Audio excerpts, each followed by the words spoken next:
এরকম মানসিকতা নিয়ে প্রথমে শুরু করেছিলাম। প্রথম দিকে যথেষ্ট কঠিন ছিল পরিবেশ বা পরিস্থিতি। কারণ আমরা দুজনেই ছিলাম মাত্র অভ্যুত্থানের পরবর্তী আ আ আ এনএসসির রিপ্রেজেন্টেটিভ, এবং তার আগের যারা ছিলেন তাদের মধ্যে আমাদের মধ্যে একটা দূরত্ব ছিল ইনিশিয়ালি। বাট কিছু সময়ের পরেই কিন্তু আমরা দেখেছি যে আমরা সবাই মিলে একসাথে কাজ করা শুরু করেছিলাম। বাট তবুও কিছু ব্যাপারে আমাদের মধ্যে আন্ডারস্ট্যান্ডিংয়ের অভাব ছিল, এবং যে কারণে যেভাবে যেই স্পিডে আমরা কাজ করার কথা চিন্তা করেছিলাম, অ্যাটলিস্ট আমি চিন্তা করেছিলাম, সেটা অ্যাকচুয়ালি হয়ে ওঠেনি। তারপরে একটা সময়ের পরে যখন আমাদের নতুন প্রেসিডেন্ট আমিনুল ইসলাম বুলবুল এলেন, তারপরে বোধহয় আ আ আমাদের কাজের স্পিডটা অনেক বেশি ছিল, এবং আমার ধারণা যে আমরা অনেক কিছু অ্যাচিভও করেছি। এর বেশ কিছু ব্যাপার আছে যেগুলি ভিজিবল, আবার বেশ কিছু ব্যাপার আছে যেগুলো ভিজিবল না। আমাদের সাথে সারা দেশের যেই একটা নেটওয়ার্ক অলরেডি তৈরি হয়ে গেছে, 64টি জেলার সাথে আমাদের যে যোগাযোগ অলরেডি স্থাপিত হয়েছে, আমরা অলরেডি কীভাবে কী করতে হবে না করতে হবে নিয়ে যে বিশদ আলোচনা করেছি, এটা এই ইলেকশন নিয়ে না, তার আগে থেকেই। সেটা বোধহয় একটা বড় অ্যাচিভমেন্ট, যেটা হয়তো কারোর চোখে এখনও পড়েনি। আমরা বিভিন্ন ইনফ্রাস্ট্রাকচারাল ব্যাপারে কিন্তু সরকারের সাথে অনেক ব্যাপারে আলাপ করেছি, এবং অনেক ব্যাপারে আমরা এগিয়েও গেছি।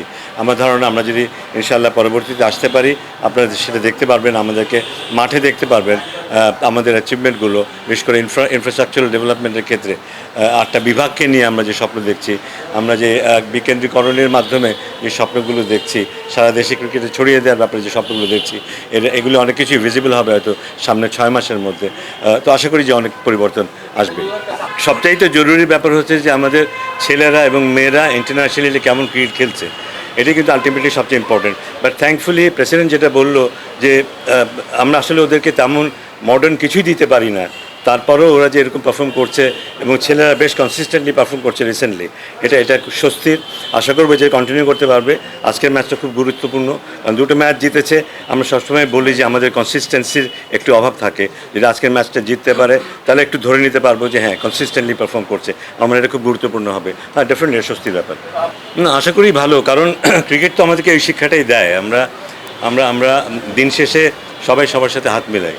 আমার সাথে কয়েকদিন আগে একবার দেখা হয়েছিল, ওখানে আমরা হাত মিলিয়েছিলাম হাসি মুখেই। আশা করি আমাদের সুসম্পর্ক থাকবে, এবং আলটিমেটলি ক্রিকেটের জন্য আমরা কাজ করতে পারবো সবাই মিলে। যারাই আসুক, আমি জানি না কোনো কে আসছে বা কী আসছে, আমি আসছি কি না, বা যারাই আসবে সবাই মিলে একসাথে কাজ করব। একসাথে কাজ করাটা বোধহয় খুব জরুরি। বাংলাদেশ জাতীয় দলের কথা যদি এখন বলি, আমাদের দলটাকে যদি আমরা তাকিয়ে দেখি, হয়তো মনে হতে পারে কিন্তু তেমন কোনো খেলোয়াড় নেই, কিন্তু ওরা কিন্তু ভালো পারফর্ম করছে অনলি বিকজ ওরা একসাথে আছে এবং একসাথে খেলছে এই জন্য।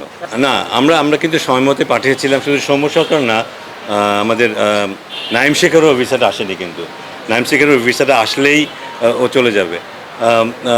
যেহেতু আজকে আমাদের লাস্ট টি20 ম্যাচটা, সৌম্য সরকার আজকে গিয়ে আর কোনো লাভ নেই, ম্যাচের পরে গিয়ে লাভ নেই। আমরা কাল পর্যন্ত অপেক্ষা করেছি, কালকেও ওকে বলে রেখেছিলাম যদি ভিসা পেয়ে যাই কাল রাতেও যাবে, আজকে পৌঁছাবে।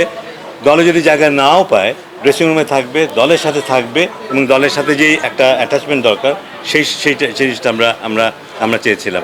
সো আমাদের দিকে আমাদের চেষ্টা ছিল, বাট খুবই আনফর্চুনেট যে রিসেন্টলি ওখানকার ভিসা পাওয়ার জটিলতাটা এমন পর্যায়ে গেছে যে আগে থেকে নিশ্চিত হয়ে কিছু বলা যায় না।